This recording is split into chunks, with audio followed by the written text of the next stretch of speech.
Dear students, welcome to the next lecture of electrical measurement. Now, in the last lecture, we started the topic of electrodynamometer type wattmeter, and we had studied about its basic circuit and the basic operation, that is the average torque, the expression of the average torque we had seen, okay, and the general operation about its construction and also about its construction, okay. Now, in this lecture, we will discuss some of the errors that is present in electrodynamometer type wattmeter.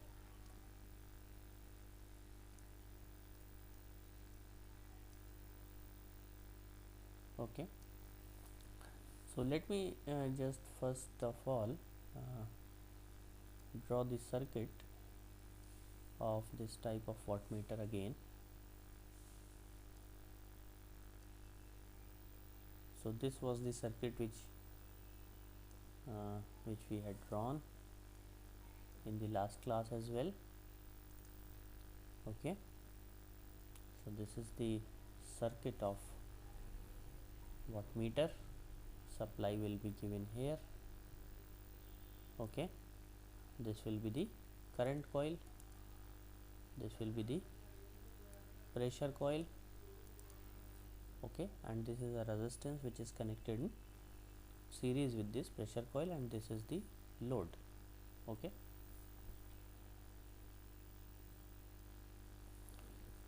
Now the very first type of error which we will discuss is the error due to the pressure coil inductance.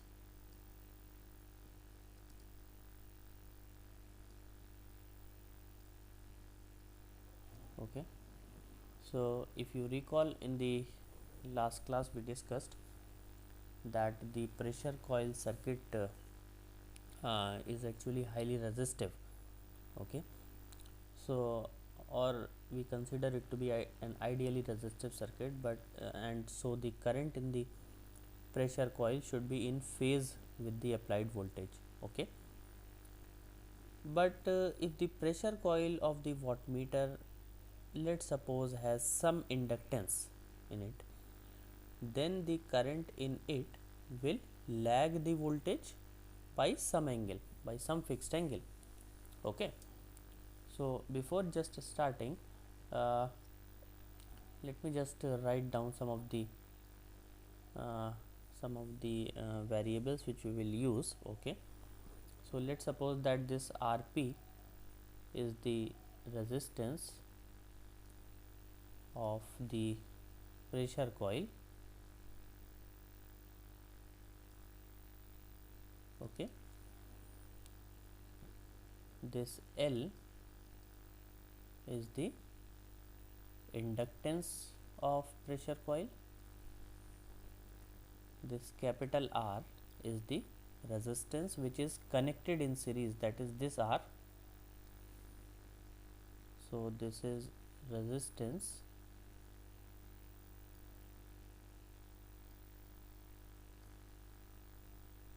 connected in series with pressure coil. Okay. So what will be the total resistance of the pressure coil circuit? So it will just be the summation of these two resistance. So if we just denote it by Rp, so this will be the summation of these two resistances. So it will be just the total resistance of the pressure coil circuit, है ना. So it will be total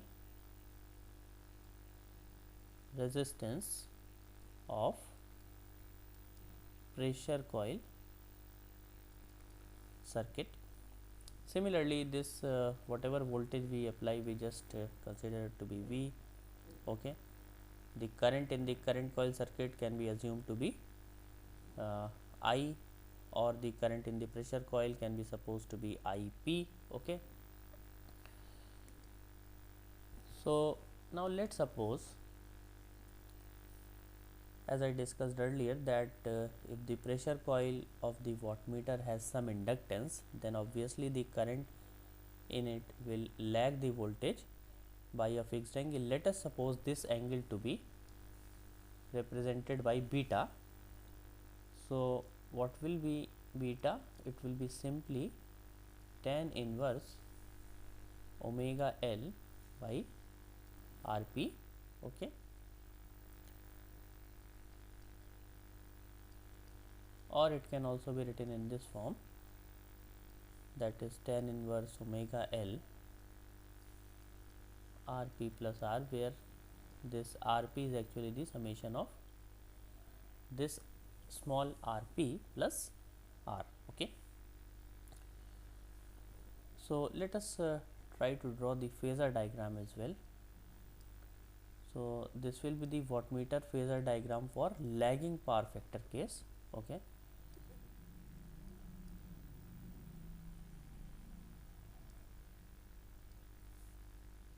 so if this angle, let us suppose it is phi, and this angle, this is beta, so and this angle let us suppose as phi dash. Now this is the wattmeter phasor diagram for lagging power factor. So from this phasor diagram you can see that for lagging power factor, the angle between the current in the current coil circuit, okay, that is this current, and the current in the pressure coil circuit, that is the current in the current coil circuit, that is this I, and the current in the pressure coil circuit, that is IP. Okay, so the angle between these two currents is actually less than phi, by which the load current lags the applied voltage. Okay, so let's suppose that the angle between the two currents, that is the pressure coil current and the current in the current coil, is taken as phi dash. So phi dash will be nothing but the ratio of phi and beta. Okay, and the actual wattmeter reading, that is the actual wattmeter reading in this case will be, so if you recall that we had written down an expression of the wattmeter reading in the last class. Okay, so we just have to do some modification in that expression. So in place of cos phi there will be cos phi dash, because that is the current between the two coils. Okay, that is the difference, angle difference between the currents in the two coils, so that is phi dash here. So we'll write cos phi dash dm over d theta. So we can also do some more modification in this. Okay, so it will be v over zp times k multiplied by I cos phi minus beta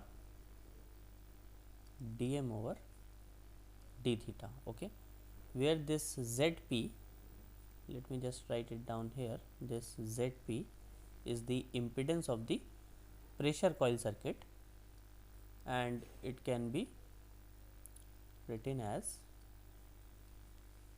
the, in terms of the resistance and inductance of the pressure coil circuit. Okay, so this is the impedance of pressure coil circuit. Okay, now you can also write impedance in terms of the this resistance. Okay, just by using the logic of impedance triangle. So again, in place of Zp you can just substitute this value. So let us do it in next, or okay, let us just write it here. Okay, so actual wattmeter reading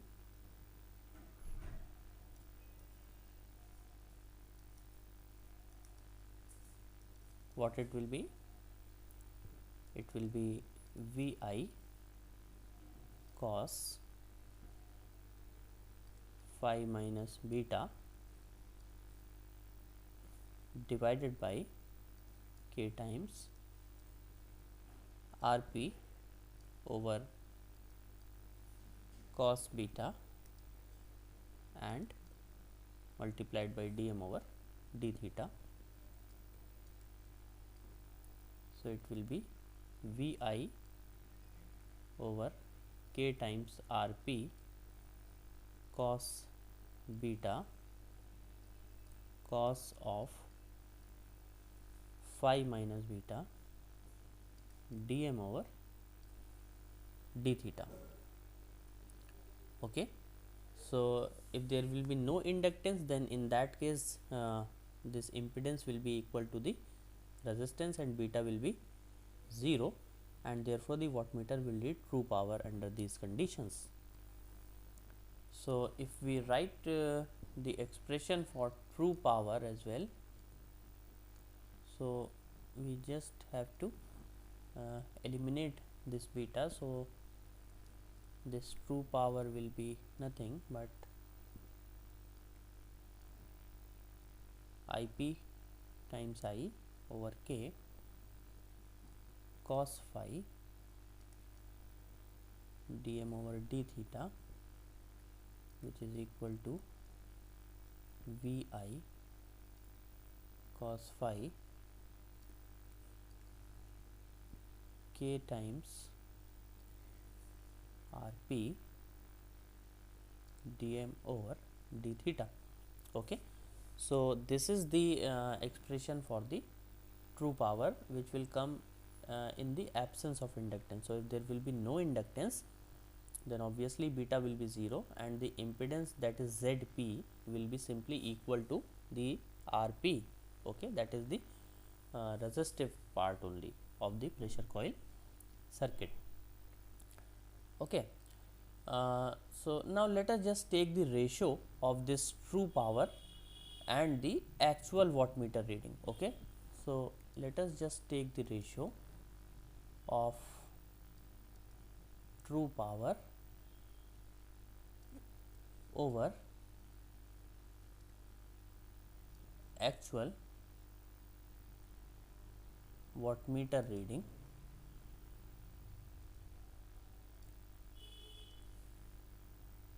So it will be Vi cos phi over k times Rp dm over d theta, and this will be Vi cos phi minus beta over k times Rp multiplied by cos beta dm over d theta.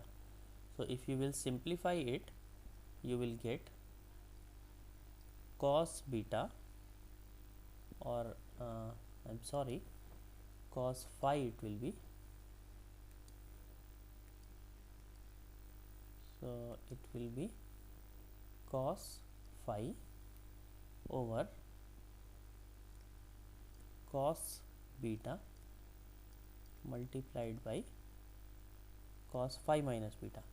Okay, so this implies that the ratio of this true power and actual wattmeter reading is cos phi over cos beta, multiplied by cos phi minus beta. So that true power will just be equal to this factor which we have obtained here and multiplied by actual wattmeter reading. Okay, so true power will be obtained by multiplying this factor with the actual wattmeter reading. So this factor is actually called the correction factor. Okay, so this is the case when we have considered the lagging load, that is this correction factor which we have obtained here is for lagging loads. Okay, so if we have a leading power factor, that is a leading load, so you can just obtain the expression for leading case as well. I am just writing it down here. So correction factor for leading power factor will be equal to cos phi over cos beta cos phi minus, or sorry, phi plus beta it will be. Okay, so the phasor diagram in case of leading power factor will be something like this. So if this is IP, this is I, and this is the voltage, that is the current is leading. Okay, so this angle is obviously phi, and if this angle is beta, then this angle will be phi dash, which is phi plus beta. Okay, and that is why the expression will get slightly modified. So this type of error can be compensated just by means of a capacitor which is connected in parallel with a portion of the multiplier resistance or series resistance. Okay, so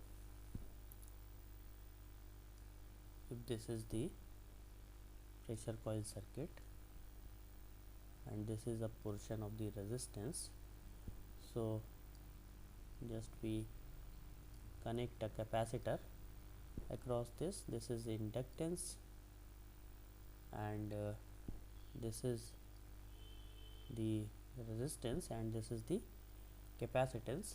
Okay, and this whole is the, you can say, the pressure coil circuit. Okay, so generally this is the arrangement for the compensation for inductance of the pressure coil circuit. So in this case, the total impedance of this pressure coil circuit, you can obtain the expression for the pressure coil inductance. It will be something like this.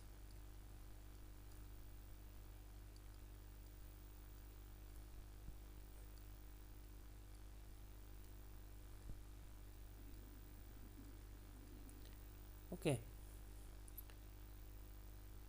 so and if the value of the constants which are in the circuit, they are so chosen that for power frequencies this expression will be very less. Okay, so approximately this expression will get modified if this expression will, if this omega square c square r square would be very less as compared to 1.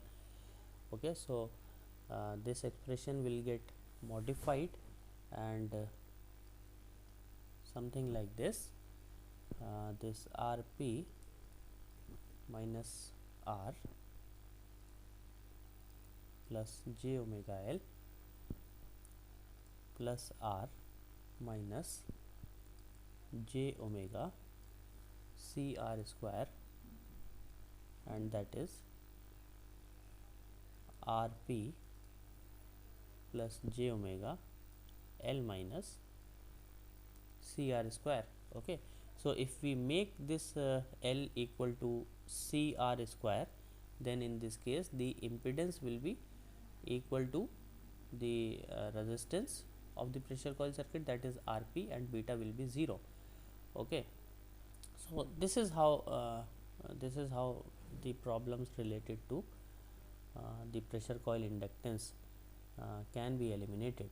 Okay, now let us try to see the next cause of the error which is present in these type of wattmeters, and that is the error because of the connections.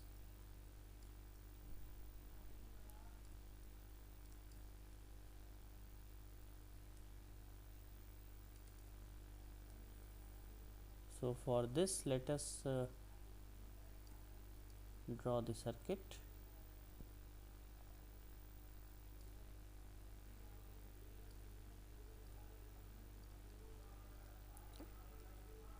Okay, so these are the two circuits which I am drawing. So this is supply. Okay, this is current coil, this is pressure coil, this is load. So this is one type of connection. There can be one more type of connection.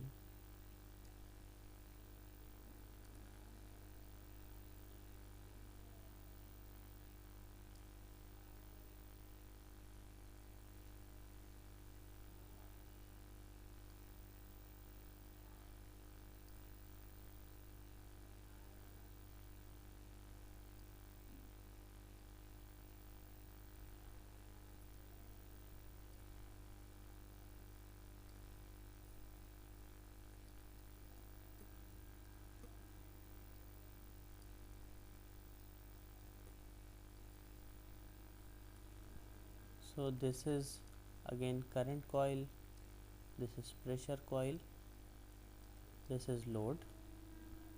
Okay, so this is another type of connection which is possible. Now if we just represent these two type of connection as by figure 1 and figure 2 respectively. So in this figure you are seeing that the pressure coil is actually connected across supply, that is the current coil is connected across the load, whereas in this second type of connection the pressure coil is connected across the load. Okay, so in both these circuits there are some errors which are introduced in our measurement due to the power loss in the current and the pressure coil. Okay, so if you just consider this first circuit first of all. Okay, so you are seeing here that the pressure coil is connected on the supply side. Okay, so this is supply, the pressure coil is connected across the supply side, we are seeing from this figure. So in this case the voltage applied to the pressure coil will be the voltage across the load will be the voltage across the load, and plus there are some voltage drop across the current coil as well. Okay, so this means that the wattmeter will measure the power loss in its current coil in addition to the power consumed by the load. So we are talking about this first type of connection, that is in this type of connection the voltage applied to the pressure coil, that is this voltage, is the voltage across the load plus the voltage drop in the current coil. Okay, so in this first case the power which is indicated by the wattmeter, power indicated by wattmeter will be the summation of power consumed by load plus the power loss in current coil. Okay, so power loss in current coil. Okay, so in addition to the actual power which is being consumed by the load, there is also some power loss in the current coil, and that component is also present in the reading which is indicated by the wattmeter. Okay. Now, come to this second circuit. In this type of connection, you are seeing that the current coil is on supply side, and therefore, it carries the pressure coil current plus the load current. Okay. So, if this current will be the summation of this current, that is load current, and the pressure coil current. Okay. So, in this case, the wattmeter will read the power consumed in the load plus the power loss in the pressure coil. So, in this case, power indicated will be equal to the power consumed by load plus power loss in pressure coil.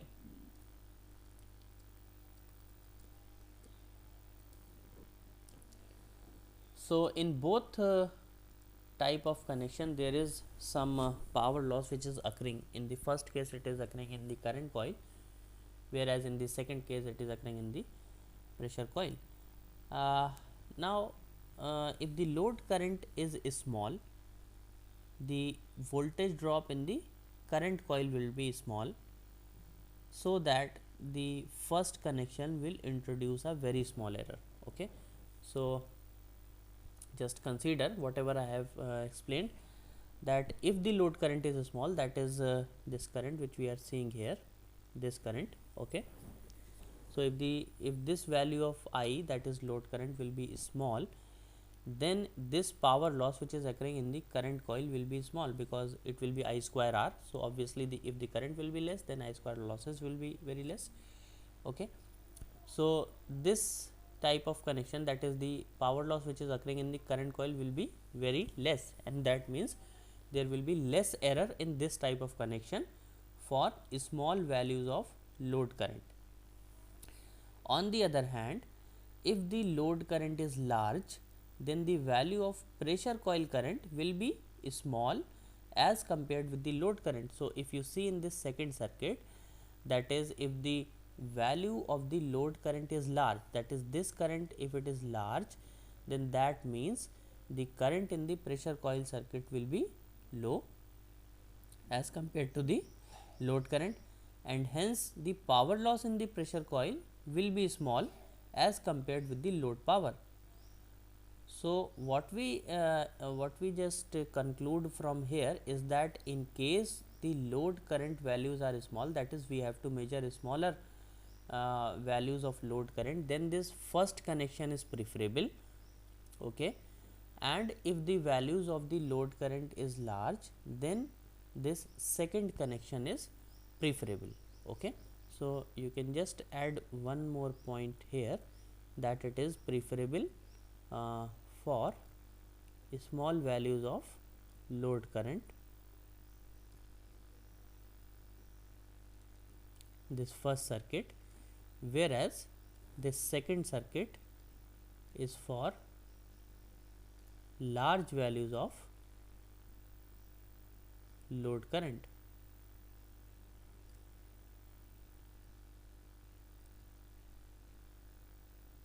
Okay. So, these actually are the errors because of the connections. The other error includes the maybe the error due to the eddy currents or the stray magnetic field type of error. So, those errors are common, as we have discussed for other cases as well, that eddy currents are induced in the solid metal parts which are there in the assembly, and within the, you can say, the conductors also, by just alternating magnetic field of the current coil. Okay. So, these eddy currents will produce a field of their own, and then alter the magnitude and phase of the current coil, and then cause errors. Okay. So, the only way to reduce these type of error due to the eddy currents is just to remove the metal parts from the current coil. Okay, so and the other type of error which can be the spray magnetic field type of error. So we know that the wattmeter has a relatively weak operating field, and therefore it is affected by these stray magnetic fields. Okay, so that is why just to reduce them or to eliminate them, we can use the laminated iron shields, okay, in the instruments, or sometimes steel cases are also used to shield the instruments. Okay, so these are the other general types of errors which are there in the wattmeters. So with this much we stop today. Thank you very much.